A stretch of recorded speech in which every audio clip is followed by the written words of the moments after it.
इन सब के बीच में आपको बता दें, बड़ी खबर है। वित्त मंत्री निर्मला सीतारमण ने लोकसभा में पेश किया है आर्थिक सर्वे और 8.2% रफ्तार से बढ़ी है भारत की जीडीपी। 2025 में तेज ग्रोथ का अनुमान। लोकसभा में राहुल गांधी ने नीट पर उठाए सवाल, कहा परीक्षा में गड़बड़ी हुई है। पूछा पेपर लीक रोकने के लिए केंद्र सरकार ने क्या किया। राहुल गांधी के बयान पर धर्मेंद्र प्रधान ने किया पलटवार, कहा राहुल का बयान दुर्भाग्यपूर्ण, परीक्षा व्यवस्था पर सवाल नहीं उठाना चाहिए।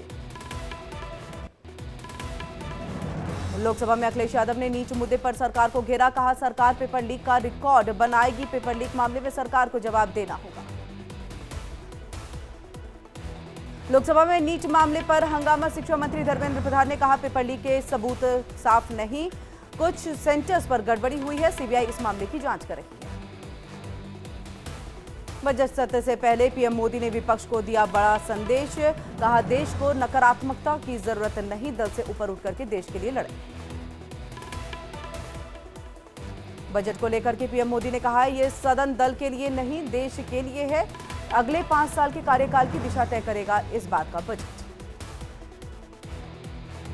बिहार को नहीं मिलेगा विशेष राज्य का दर्जा, केंद्र सरकार ने दिया लिखित जवाब। बीजेपी के सहयोगी जेडीयू ने की थी विशेष राज्य की मांग। यूपी और उत्तराखंड के नेम प्लेट वाले आदेश पर सुप्रीम कोर्ट ने लगाई अंतरिम रोक, कहा दुकानदारों को अपनी पहचान बताने की जरूरत नहीं है। 26 जुलाई को मामले में होगी अगली सुनवाई। केंद्र सरकार के फैसले का आरएसएस ने किया स्वागत, पोस्ट कर केंद्र के फैसले को ठहराया सही, कहा इससे लोकतांत्रिक व्यवस्था होगी मजबूत। सरकारी कर्मचारियों के आरएसएस के कार्यक्रम में शामिल होने वाले फैसले पर बोले कांग्रेस सांसद गौरव गोगोई, कहा आरएसएस के लोग सरकार के हर वर्ग में घुस रहे हैं। आरएसएस के कार्यक्रम में शामिल होने वाले फैसले पर मध्य प्रदेश भाजपा अध्यक्ष वीडी शर्मा ने कहा देश के लिए आरएसएस ने त्याग और बलिदान दिया, ये स्वागत योग्य कदम। सरकारी कर्मचारियों के आरएसएस के कार्यक्रम में शामिल होने वाले फैसले पर ओवैसी का हमला, कहा यह भारत की अखंडता और एकता के खिलाफ। सिविल सर्विस वाले आरएसएस के सदस्य राष्ट्र के प्रति नहीं हो सकते वफादार। कांग्रेस महासचिव जयराम रमेश का दावा, कहा केंद्र ने 1966 में लगा बैन हटाया है। आरएसएस की गतिविधियों में भाग ले सकेंगे सरकारी कर्मचारी, नौकरशाही निकर में भी आ सकती है। आजमगढ़ दौरे पर सीएम योगी आदित्यनाथ अधिकारियों के साथ की मंडलीय समीक्षा बैठक, विकास कार्यों के लिए जानकारी। गोरखपुर में सीएम योगी ने लगाया जनता दरबार, लोगों की सुनी समस्याएं, अधिकारियों को समाधान के दिए निर्देश। बांग्लादेशियों को शरण देने के ममता के फैसले का बीजेपी ने किया विरोध। रविशंकर प्रसाद ने कहा राज्य के पास कोई अधिकार नहीं। महाराष्ट्र के डिप्टी सीएम अजीत पवार के जन्मदिन पर पुणे में समर्थकों ने लगाए पोस्टर में अजीत को बताया भावी मुख्यमंत्री। नेम प्लेट पर चल रहे घमासान को लेकर के यूपी सरकार में मंत्री ओम प्रकाश राजभर का विपक्ष पर हमला, कहा हम नया कानून नहीं लाए, यूपीए सरकार ने बनाया था कानून, उसे हम लागू करें। नेम प्लेट विवाद पर बोले बीजेपी सांसद अरुण गोविल, कहा नेम प्लेट लगाने में कोई समस्या नहीं दिख रही, जो हुआ ठीक है। पंडित धीरेन्द्र शास्त्री ने दुकानदारों को दिया अल्टीमेटम, कहा 10 दिन के अंदर दुकान के बाहर लगानी पड़ेगी नेम प्लेट, बदनाम बताने में कोई दिक्कत नहीं है।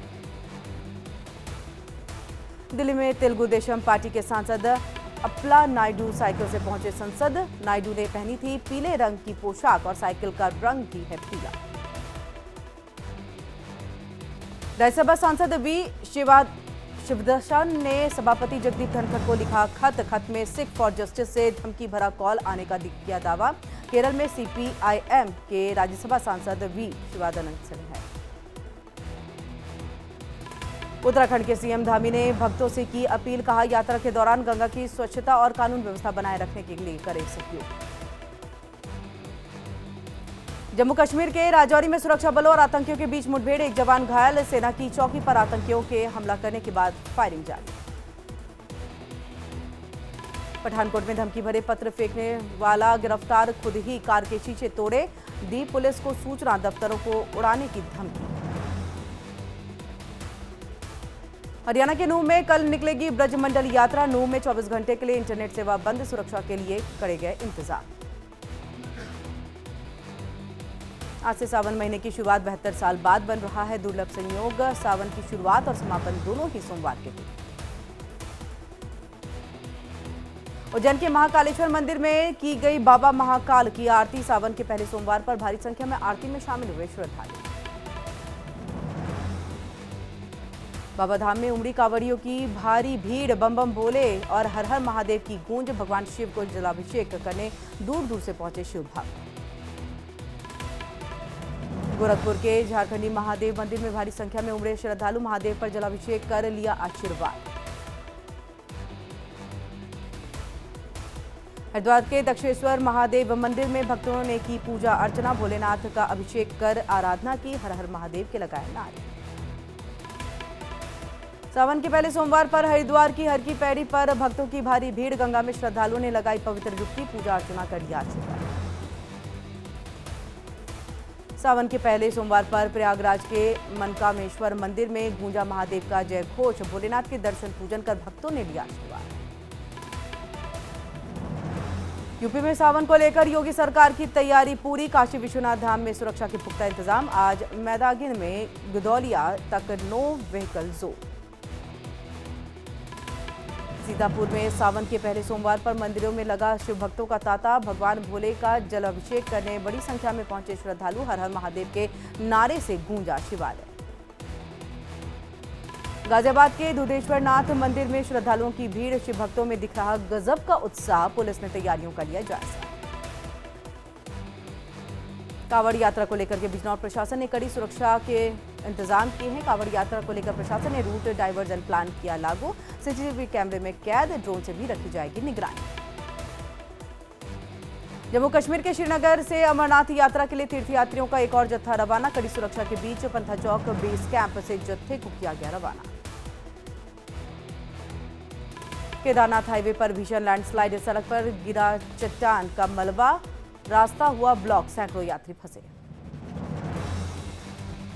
उत्तरकाशी के आर्च पुल के पास नदी में फंसे 2 युवकों का रेस्क्यू। एसडीआरएफ ने राफ्ट की सहायता से सुरक्षित निकाला बाहर। भारी बारिश के बीच में बाबा केदार के दर्शन के लिए भक्तों का लगा तांता। सावन के पहले सोमवार पर केदारनाथ के दर्शन के लिए बेताब नजर आए श्रद्धालु। सहारनपुर में भारी बारिश के बाद सड़कें तालाब में तब्दील। लोगों के घरों में घुसा पानी। स्मार्ट सिटी की खुली पोल। मुंबई के कई इलाकों में मूसलाधार बारिश। तापमान में भारी गिरावट दर्ज। लोगों को आने जाने में हो रही है परेशानी। एमपी के राजनांदगांव में बारिश ने खोली ड्रेनेज सिस्टम की पोल। जिला अस्पताल में भरा पानी। मरीज और तीमारदारों को हो रही है बड़ी परेशानी। गुजरात के पोरबंदर में बारिश के बाद बिगड़ते हालात। 4 दिन से शहर में भरा है पानी। लोगों को हो रही है भारी परेशानी। गुजरात के सूरत में 2 घंटे में 4 इंच बारिश हुई है। सड़कों पर सैलाब जैसा मंजर। अभी 3 दिन और भारी बारिश का अनुमान। नवी मुंबई के बेलापुर में पानी के तेज बहाव में फंसे पर्यटकों का रेस्क्यू। सभी लोगों को स्थानीय पुलिस ने सुरक्षित बाहर निकाला है। बेलापुर में घूमने आए थे 50 पर्यटक। फतेहपुर में खाद की गोदाम पर उप जिला कृषि अधिकारी ने की छापेमारी। भारी मात्रा में पाई गई मिलावटी खाद। गोदाम को किया गया सील। चूरू में बिजली चोरों पर कसा शिकंजा। डिस्कॉम ने 2 उपभोक्ताओं पर लगाया 1 करोड़ का जुर्माना। मछली पालन कर रहे थे बिजली चोरी।